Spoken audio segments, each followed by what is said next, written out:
چې د قیامت په ورځ باندې به یو چاق پیړ سړی لوی پیړ سړی به چې دی نو راشي او بیا به چې کوم دی نو هغه وتللی شي فلا یزن عند الله جناح بعوض بدن خو به ډیري او درون به خو د الله تعالی په نسبت باندې به د ماشي د وزر برابر هم دغه طول نه دونه به چې دی نو هغه سپک او د عبد الله ابن مسعود رضی الله تعالی عنہ په باره کې نبی صلی الله علیه وسلم فرمایي چې لرجل عبد الله ابن مسعود اثقل عند الله في الميزان د عبد الله ابن مسعود هغه د باډې نه ډیر چې نو وړوکی چې د اخپا د الله تعالی په نسبت باندې په تله کې چې دینو دا ډیر وزندار ده او مضبوط نو د دینه دا معلومه شو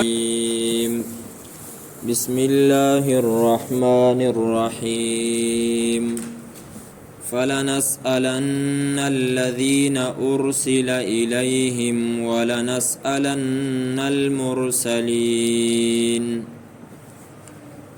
فدي آیت کریمه کې در اروانی رکوع پوری الله تعالی د آخرت یره ذکر کوي په دریو طریقو سره اوله طریقه الله تعالی په آیت نمبر 6 کې ذکر کوي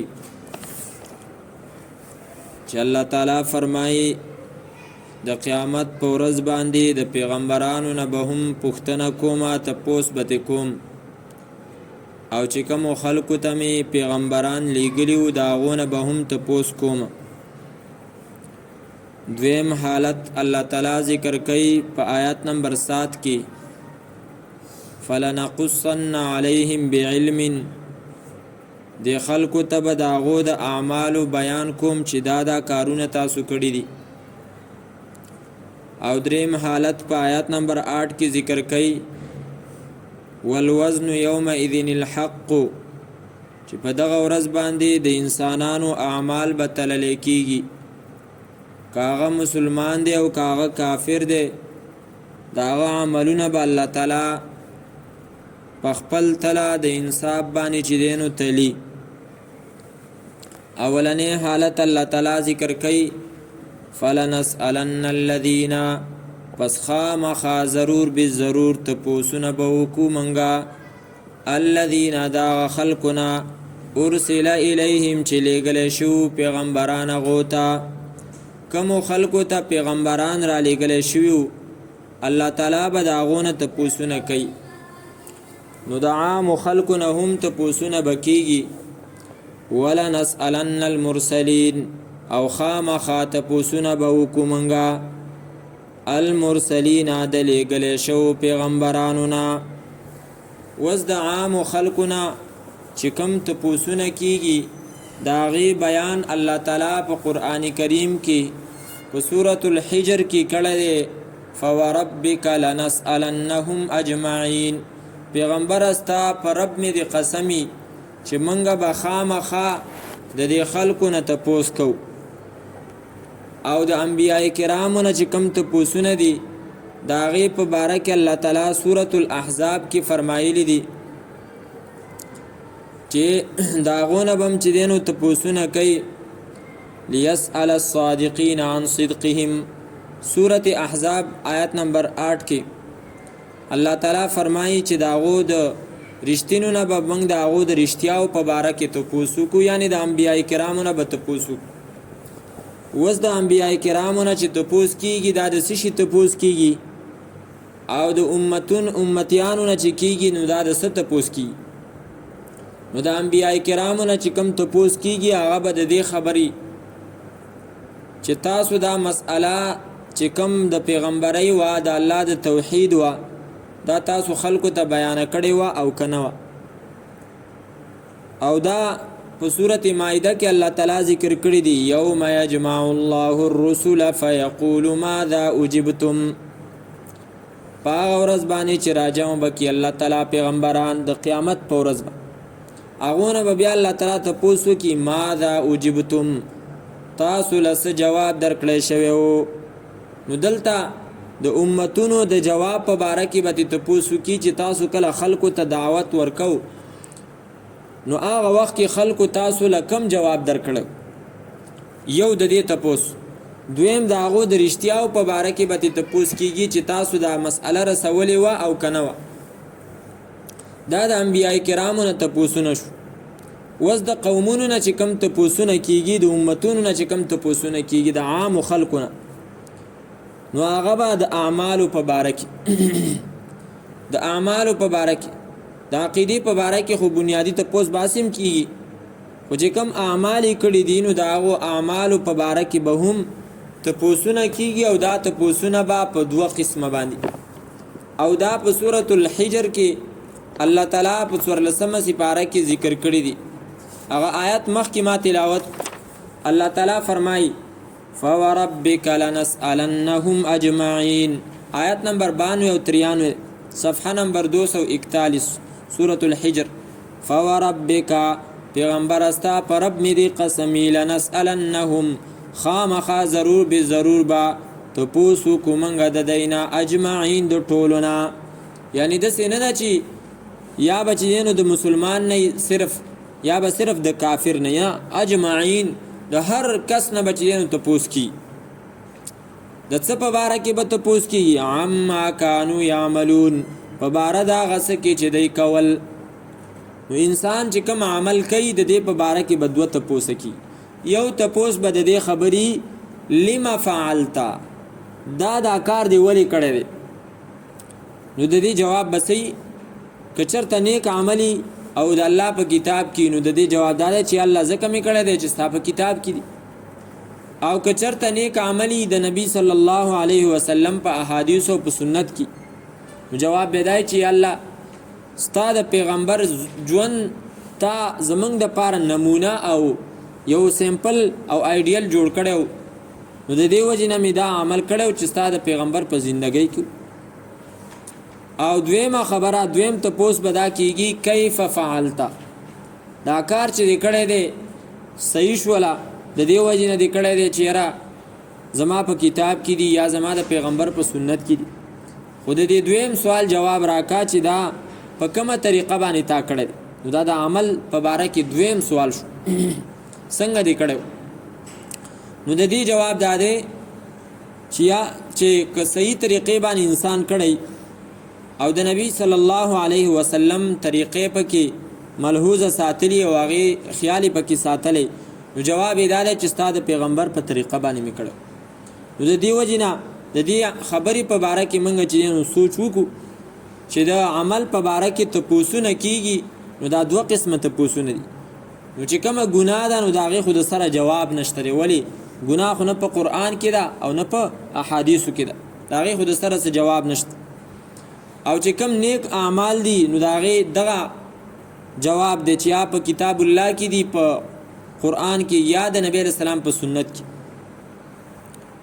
او دویم کیف فعلتا، څنګه دې کړي، نو د هغې بیا طریقه داسې نه، د هغې جواب بیا دای چې کله د سنت طریقې مطابق چې الله ستا د پیغمبر د سنت مطابق مې کړی، کو خپل رواجو، نو بیا د دویم سوال جواب چې دی نو بیا غلط دی، رواج والا جواب نه قبلیږي.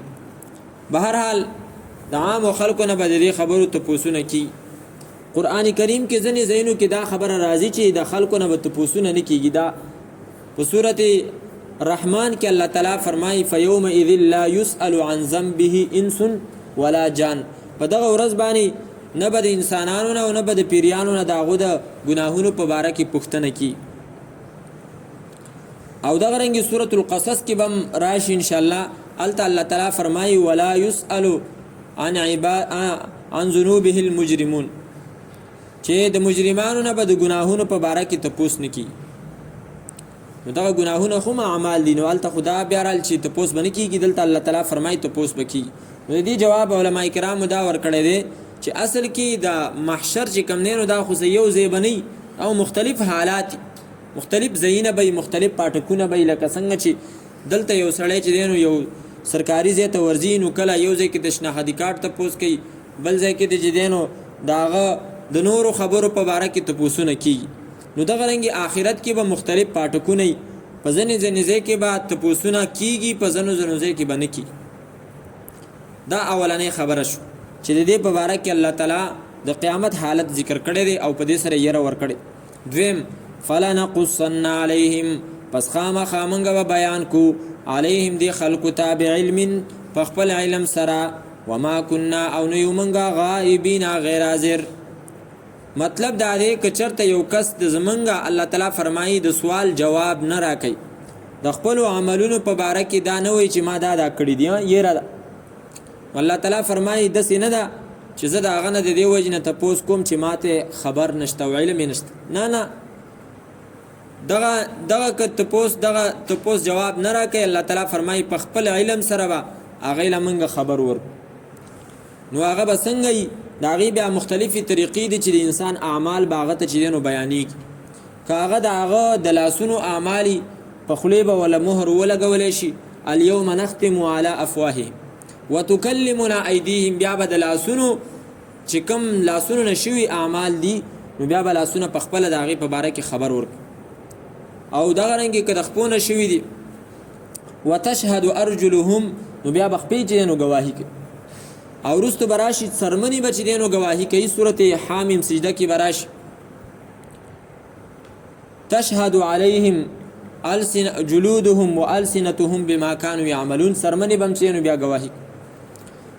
نو دغه بیا په دغه طریقې سبا الله تعالی د هغه اندامونه چې دی نو ګویا نه کي او د هغه د اندامونو نه شوي اعمالو په باره کې به په خپله باندې دغه ګواهي کوي. بیا به د انسان په خپله ورته ووایي لما شهدتم علینا، تاسو موږ باندې ولې ګواهي وکړه؟ نو هغې به ووایي اندامونه به ووایي انطقنا الله الذي انطق كل شيء، موږ له الله تعالی هغه ذات چې دی نو د خبرو طاقت راکو چې کوم هر شي له چې دی نو د خبرو طاقت ورکړی دی. بهرحال الله تعالی فرمایي فلنقصن علیهم، پس خامخا ضرور به بیان کو منګه دیو ته بعلم په خپل علم سره وما كنا او نه یو منګه غائبین غیر حاضر د دیو د اعمالنا. الله وی چې انسان عمل کوي نو دا نه ده چې زه د هغه د عمل نه خبر نه حاضر. والوزن یومئذ الحق، او طول د اعمالو تلل د اعمالو یومئذ په دغه ورځ باندې. په کومه ورځ؟ یعنی په کومه ورځ چې د پیغمبرانو نه تپوسونه وکړی شي، د امتونو نه د هغو د ګناهونو د هغو د اعمالو تپوس وکړی شي. الله تعالی فرمایي په دغه ورځ باندې طول د اعمالو الحق حق دی. دا د اعمالو په باره کې د طول چې کومه مسئله ده چې قیامت کې به اعمال تللی کېږي، دا د مسلمانانو د بنیادي عقیدو نه یوه عقیده ده چې څنګه زمونږ په دې خبره باندې ایمان دی چې جهنم شته دی، دغه رنګې په دې ایمان دی چې طول د اعمالو دا حق. وس دا طول د اعمالو چې به کېږي نو د دې به څه طریقې؟ د دې په باره کې د علماء کرامو یو څو اقوال دي او ټول صحیح دي. یو خدا دی چې دا کوم عملونه انسانانو کړي دي نو دیو له به الله تعالی دې عملونو لره به الله تعالی شکل ورکي. شکل نیک عمل دی نو د هغې شکل به چې دی نو ښایسته، بد عمل دی نو د هغې شکل به بدرنګي. او دا چې دی نو په صورت انعام کې الله تعالی ذکر کړی دی. او هلته د ګناهګارانو د قیامت په ورځ باندې چې به د هغو کوم حالت یې هغې ذکر کړی دی. آیات نمبر دی 31 د سورة الانعام نزدې تیر شوی دی. هلته الله تعالی فرمایي حتی اذا جاءتهم الساعة بغتة، کله چې راشي په دیو باندې قیامت ناڅاپه، قالو نو وبوایي دی یا حسرتنا، هاي افسوس زمنګه علی ما په هغه څه باندې فرطنا چې موږ کمې کړی دی فیها په باره د دې قیامت کې. وهم یحملون، او دا خلق به بارئ اوزارهم خپل بوجونه خپل پیټي علی ظهورهم په خپلو ملاګانو باندې. لکه څنګه چې یو سړی پیټ وړي او په ملا باندې ایښی او رواني، نو دغه رنګې د قیامت په ورځ باندې د دیو چې کوم اعمال به دغسې چې دی نو د هغې به شکل او جثه او پیټی به هغه په ملا باندې چې نو بار کړی او روان. او که نیک عملي نو هغه به د نیک ملګري په شکل کې او هغه سره به چې کوم دی نو یو ځای رواني، نو هغې اعمالو له به الله تعالی چې نو شکل ورکړي. دویم د دې په باره کې دویم قول دا دی چې کومو کاپینو کې کومو رجسټرو کې عملونه لیکلی شوي دي نو هغه عملونه به چې دی نو لیکلی هغه رجسټر به تللی کېږي. لکه مشهور حدیث دی فضایل اعمال کې هم چې دی نو شته دی چې د یو سړي به ډېر ګناهونه وي او د هغې په مقابل کې به هغه له یوه وړه پرچه ورکړی شي او هغه ته به وویلی شي چې دا د دې تلې په دې بل چابړي کې کېږده. نو هغه به وایي چې دا به زما څه فایده ماله به څه فایده راکړي. خو به هر حال هغې کې به کلمه د شهادت لیکلي اشهد ان لا اله الا الله و اشهد ان محمد رسول الله. نو دا چې هلته کېښودلی شي نو هغه نور اعمال به چې کوم دی نو هغه سپک شي. نو د دې نه پته لګي چې کومو کاغذونو کې اعمال لیکلی شوي دي دغه کاغذونه به تللی کي. او دریم قول د دې اعمالو د تللو په باره کې دا دی چې کومو خلکو اعمال کړي دي نو هغه سړی به تللی کي. یعنی انسان چې کوم اعمال کړي دي نو دغه سړی به چې دی نو تللی کېږي. که دا سړی درون وختو نو مطلب دا دی چې د اعمال قوي دي، او که چېرته دا سړی سپک وختو او دا سپک شو نو مطلب دا دی چې د اعمال بیا کمزوري دي. او دا په یو مشهور حدیث کې راځي چې نبی علیه الصلاة والسلام فرمایي انه لا یأتی الرجل العظیم السمین یوم القیامت، د قیامت په ورځ باندې به یو چاق پیړ سړی لوی پیړ سړی به چې دی نو راشي او بیا به چې کوم دی نو هغه وتللی شي. فلا یزن عند الله جناح بعوض، بدن خو به ډیري او درون به خو د الله تعالی په نسبت باندې به د ماشي د وزر برابر هم د هغه طول نه دونه به چې دی نو هغه سپک. او د عبدالله ابن مسعود رضی الله تعالی عنه په باره کې نبی علیه الصلاة والسلام فرمایي چې لرجل عبدالله ابن مسعود اثقل عند الله فی المیزان.